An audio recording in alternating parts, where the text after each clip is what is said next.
4 इमाम लोगों ने बना रखे हैं कि चारों में से किसी एक को फॉलो करना पड़ेगा। मैं ये पूछना चाहता हूं, आप जानते हैं इमाम अबू हनीफा रहमतुल्लाह अलैह पैदा ही अल्लाह के नबी की वफात के 80 साल बाद हुए, और अभी इमाम बन के वजूद में नहीं आए हैं। एक दिन का बच्चा थोड़ी इमाम बन के वजूद में आएगा। इमाम बनने के लिए अभी इल्म हासिल करना है, जमानी को पहुंचना है, उसके बाद 25 से 30 साल 40 साल के बाद इस लायक होगा इंसान कि वो फतवे दे सके, मसाइल बता सके। इमाम अबू हनीफा सबसे पुराने इमाम चारों में से, और उनकी पैदाइश अल्लाह के नबी की वफात के 80 साल बाद। तो ये मैं पूछना चाहता हूं, इस 80 साल के पीरियड में, और 20 साल इनके इल्म के लगा लीजिए, ये 100 साल हैं। इस 100 साल के पीरियड के अंदर लोग क्या थे, किसको फॉलो करते थे? कोई हनफी था, कोई शाफी था, कोई मालिकी था, ये खुद नहीं था, ये खुद नहीं हुई थे, ये खुद अपने माँ के पेटों में भी नहीं थे। आज फिका का भी बड़ा नारा लगाया जाता है, नहीं इमामों ने बड़ी मेहनत की है, बड़ी मेहनत से ये फिका की किताबें लिखी हैं।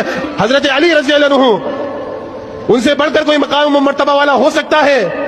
न कोई अलवी हुआ, तो फिर हम क्यों हनफी हैं, हम क्यों शाफई हैं, हम क्यों मालिकी हैं, हम क्यों हम्बली हैं? हम भी उन्हीं की तरह दीन को फॉलो करें जिस तरह उन्होंने दीन को फॉलो करा है। और उन्होंने दीन कहां से लिया? अल्लाह और उसके रसूल से उन्होंने दीन लिया, हम भी दीन को वहीं से ले। यही अल्लाह के नबी की हकीकी मानों में इत्तिबा है, पैरवी है, अल्लाह के नबी जनाब मोहम्मद रसूलुल्लाह सल्लल्लाहु अलैहि वसल्लम को फॉलो करना है।